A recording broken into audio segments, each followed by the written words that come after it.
Hi, in this video we'll be continuing with the C# video tutorials. So we'll be going over some useful array algorithms. So I've gone over these also in my Java data structure series, I believe.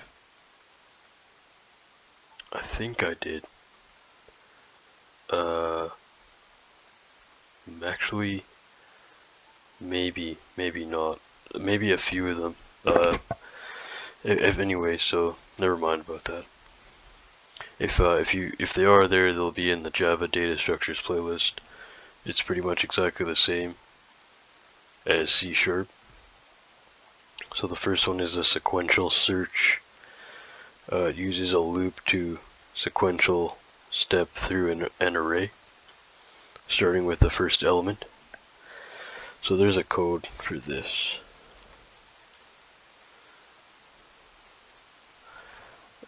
So maybe let's just do these in the notes here. So let's turn these into some notes, some extra stuff from last time. Whoops.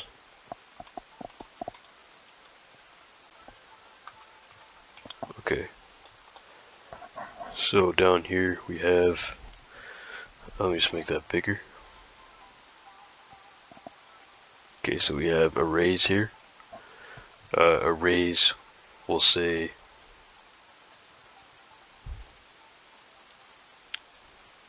sequential search.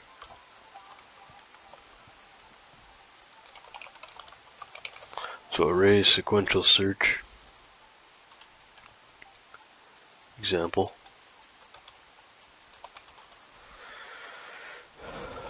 So we'll have a bool found points to false. Int index points to 0. Int position points to 1. -1. These can get a little tricky, but they're not too hard. Just use a debugger if you get stuck. Just set a breakpoint somewhere and then just walk through it, even if there's no bug, just to walk through. I use a debugger as a walkthrough, like a way to just walk through the code. Sometimes even if the code works perfectly, it's a good thing to do. So in position points to -1. We'll say here while not found, and index is less than. I think there's supposed to be an array named sArray.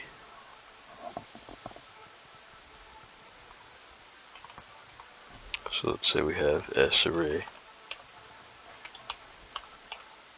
Oh. Int s array. Int array s array. Actually, then we could say points to new int array of whatever. Anything, some amount of elements.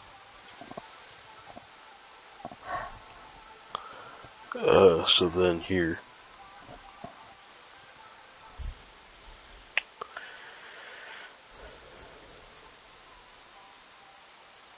actually, you know what? Apologize, let's step back here for a sec. We'll come back to this. I just forgot about one thing. So passing array as arguments to methods. Passing an array as an argument to a method. So an entire array can be passed to one argument to a method. So let's also do an example of that. Let's just move this down. Sorry, I forgot about this one. So we might need to know some of this stuff. So we have string array. Let's say string array.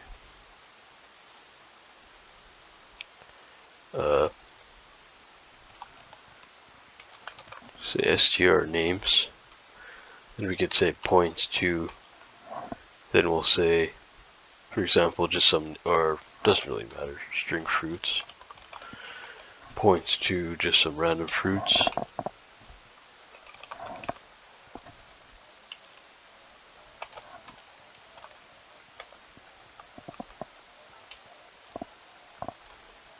Oh, what did I do there? Oranges. Just go with just. Gonna need a string as well. Notice how, whoops, that should be like that. Notice how each string is a literal, then a comma, literal, and then a comma. So literal means between two double quotes, or I guess, yeah. And C# just double quotes. Python you could have single quotes as well. So just like that. Then we can have, for example, we can call show array. I can pretend this is like a main method or something. And we could have show array pass in str fruits. Then we could have the method definition down here, for example, private void show array, which takes a string array, str array, or just it takes a string array. The name doesn't have to be the same. That's how you do it. So if you want to take an array, you just have to say, okay, well, it takes a string array. So it takes the type, array, symbols, space, and then the name. It's exactly the same as Java. I think it's exactly the same as C as well.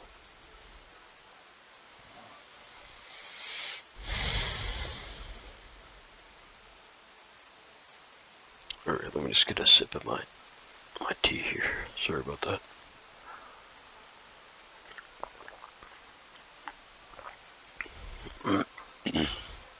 Excuse me. So that's how you do it.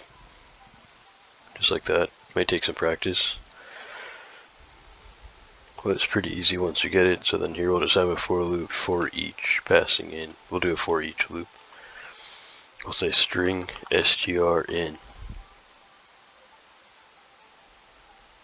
We're going to reference the array here. We could keep the names the same.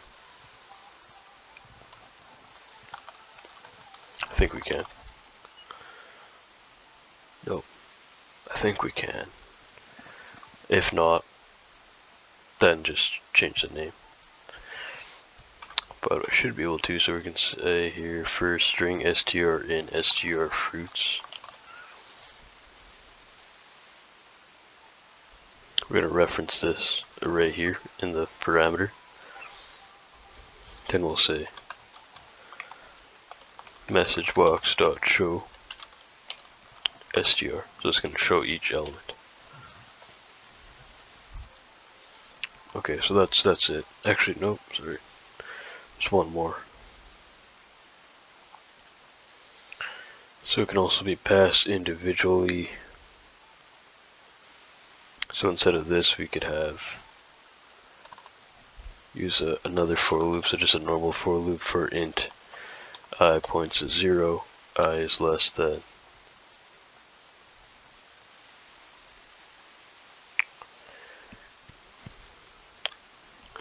strfruits.length I plus plus. Then we could say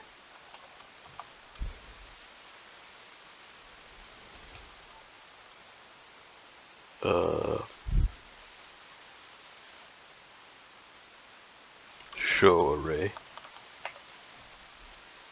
This is turning into a recursion, isn't it?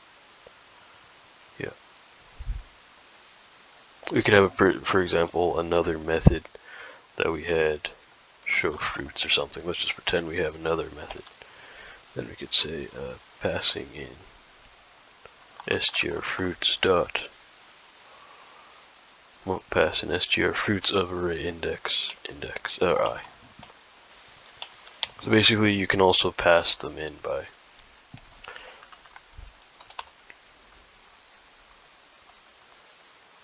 you can do it like another way like this. Basically, we're just saying we want to call, pretend this was, we had another method called show fruits, which is exactly the same. Like this, instead of show array. I think maybe this was supposed to be outside of the array, that's okay. But anyways, let's just pretend we have a method named show fruits and it takes an array exactly like this, string array, takes a string array. And we could say we want to pass in strfruits of array index I. That's just one way to do it. Once again, if you need to do something later on, you'll say to yourself, how can I do it? And you may try something like this. Otherwise, don't worry about it too much. Okay, so back to some useful array algorithms.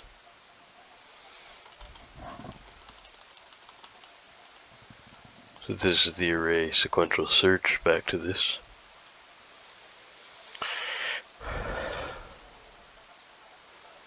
So while not found and index is less than.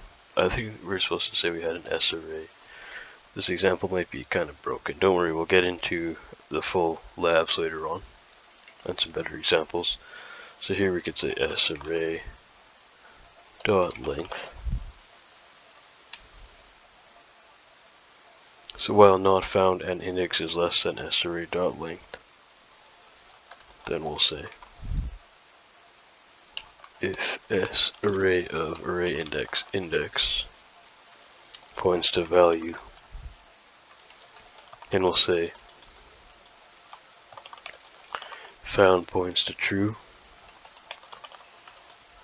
and position points to index,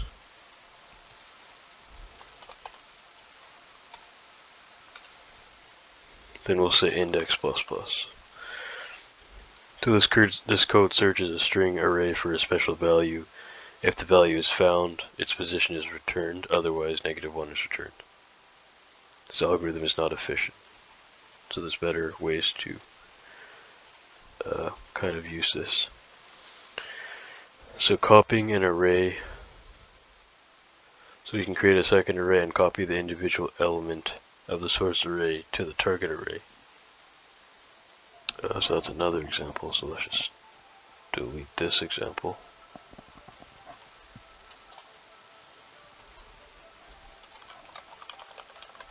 Okay, so we could have for int index points to 0, index is less than first array. We could pretend we have an array named first array, dot length, and then index plus plus. We could say then we have a second array of array index points to first array of array index.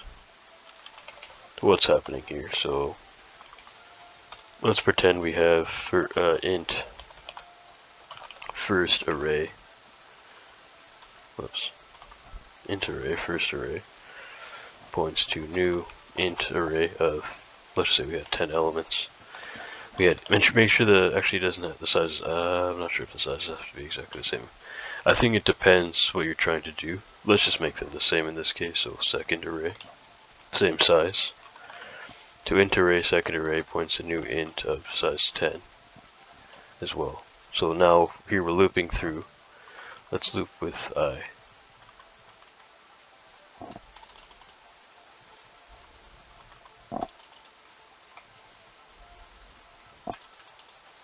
You may see some texts or people use the word index. I rather like to just stick with I. It's just a general notation, either I, and then you use J for 2D arrays. You'll use K for 3. If you have a 3D array, which you probably won't, you have a 3D array, but or if you need another counter, I think it's I, J, K, and L.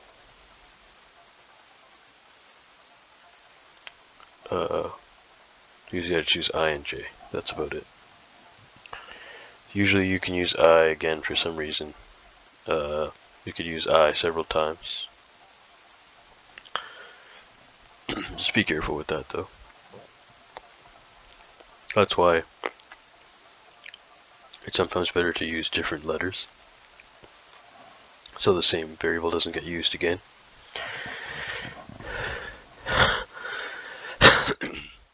Excuse me. So we have what's happening here. So we're saying we want to start at index 0. I is going to be less than first array dot length, so 10 less than 10. So 0 index 0 to 9, which is 10, a length of 10. I plus plus, that's going to loop. So it's going to say, okay, well, we're going to say this. We're going to copy the elements from first array to second array. So let's pretend we had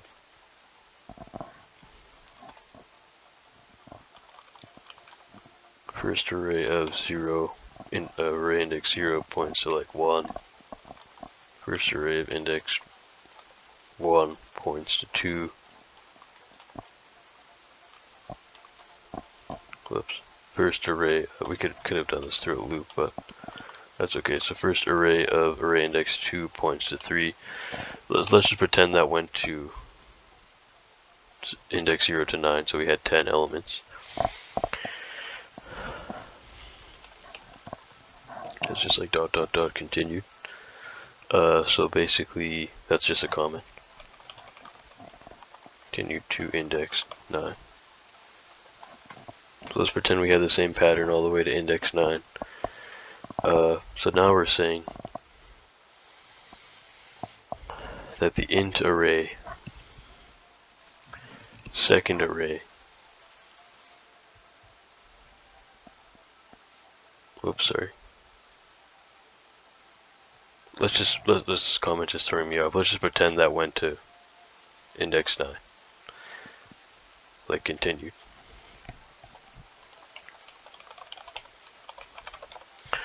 Now, so we have the two arrays here. So we have one array, let's put that up here. So we have a first array and a second array, and then we initialize some values for the first array. So then here we say, for example, for I points 0, I is less than first array dot length I plus plus. So it's going to loop from 0 to 9 or 10. Well, it's less than 10. Then, so the first iteration, second array of array index I, which is going to be 0, is going to point to first array of index I. So it's going to point to 1, because first array of index 0 points to 1. Hopefully that makes sense. Because first array of array, did I say 1 for index? I meant 0. So first array of array index 0 points to the value 1, which is an int. That means second array of array index I, which is 0 for the first iteration, is going to point to first array of array index I, which is 0 also. So first array of index I is 0 in this case. So second array of array index 0 is going to point to 1. And that's going to continue to iterate till 10, so the elements get copied. Hopefully that makes sense. You can step through the debugger if you're confused about that. So this is just how to copy an array. It's something that you need to know, and it could be tricky at first, because it's hard, right? A little bit difficult, but if you practice, you'll understand.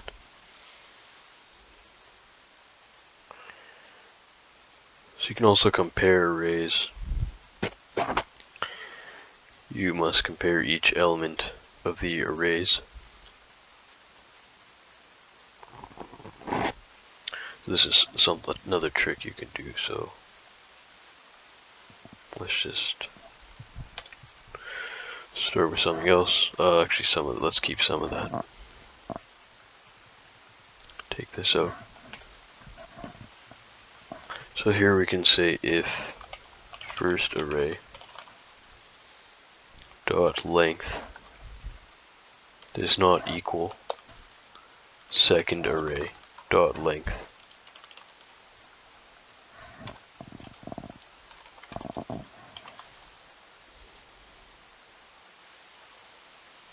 We could pretend we had this in some kind of Boolean method or something.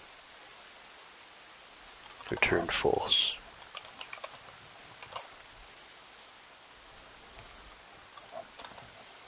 You could say if. So you could also say if first array of array index does not equal second array of array index.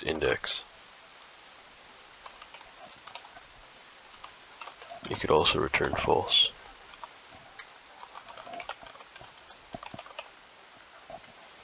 You could pretend this was in a method like private void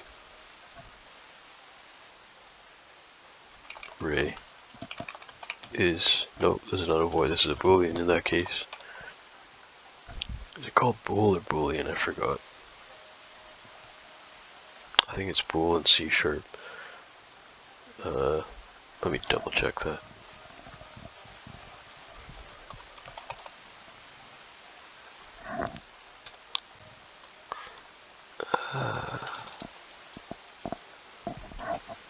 I forgot. I think it might be bool. It's either one or the other. I think it actually might be bool. I forgot. I think Java's bool and C Sharp's boolean. So private bool. Is it actually maybe? Don't know. Let me just look that up. Sorry.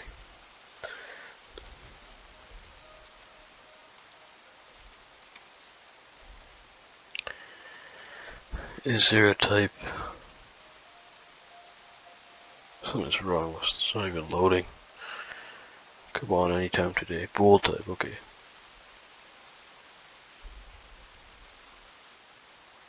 I think it's bool. B-O-O-L. That's like C++, I think, too. So private bool, let's say we had array is equal or something. Let's say that it takes, you actually don't need to take an array, but you can. So let's put a bracket under all of this. Then we could say it's going to check either if first array.length is not equal second array.length, return false. If first array of array index is not equal second array of array index, return false. So the second one checks if the first array of array index, actually let's go with I. Let's pretend we had a value that's I, or this was still in a loop of some sort. Sorry, these examples are kind of broken from my old professor. So basically if we just have for if first array of, so it's going to check if the array at index I, let's pretend this was in some kind of for loop.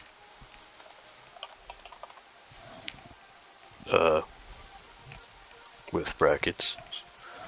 But it's going to check if first array of array index I does not equal second array of array index I. Then return false.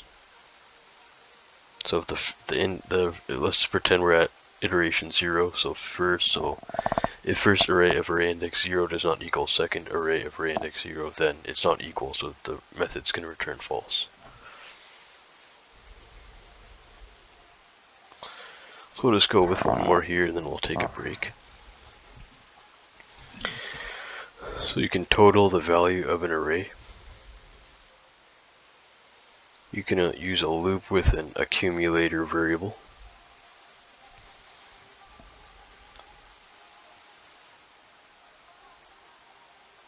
So we could have, let's just delete all of this. Maybe not. I'll just start a new example down here. So let's just say we had for I points to 0, I is less than. Let's pretend we had an array named units, and then we could say dot length, then I++. Then we could say here total, let's pretend we had some kind of total variable. Total plus equals units of array index. So basically this is saying, pretend we had a variable named total, like int total points to 0. So once the loop starts, total is going to say, okay, let's go with the array int units array, int array units points a new int array of, pretend we had like 10 elements or whatever. So every time it loops through this loop here, the total val, let's go with total val. Total val is going to be set to 0 initially. So then we're going to say, okay, for the iteration 1, total val is going to equal total val plus the units array of array index. So let's pretend the value of units, index 0 points to some random number. And let's just pretend we had that. all the way to whatever. Let's say we had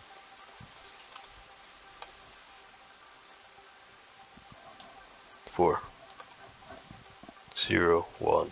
So index 0 to 3 then. Now total val would be, every time it would equal, it'll sum all these numbers, so it would equal 4,000 at the end, I think. Why is that? Because every time total val at array index 0 points to total val, which is 0 plus, so total val, this means total val points to total val plus. That's the short form for that. Plus equals. The total val points to total val, which is initially 0, plus units of array index 0. So total val is going to equal 1000 on iteration 0. Now we're going to get to the bottom of the loop back up to the top of the condition. Is going to increment by 1 from 0 to 1. So now total val points to total val, which so this time total val carries itself like a math operation. So now it's 1000. The total val points to 1000 plus units of array index,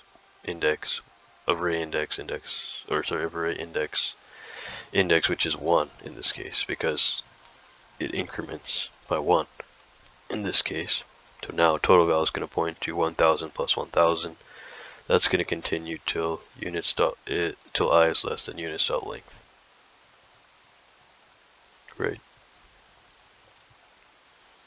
Because units.length is 4, so once we get to index 3, that's going to be less than 4. That's the last iteration.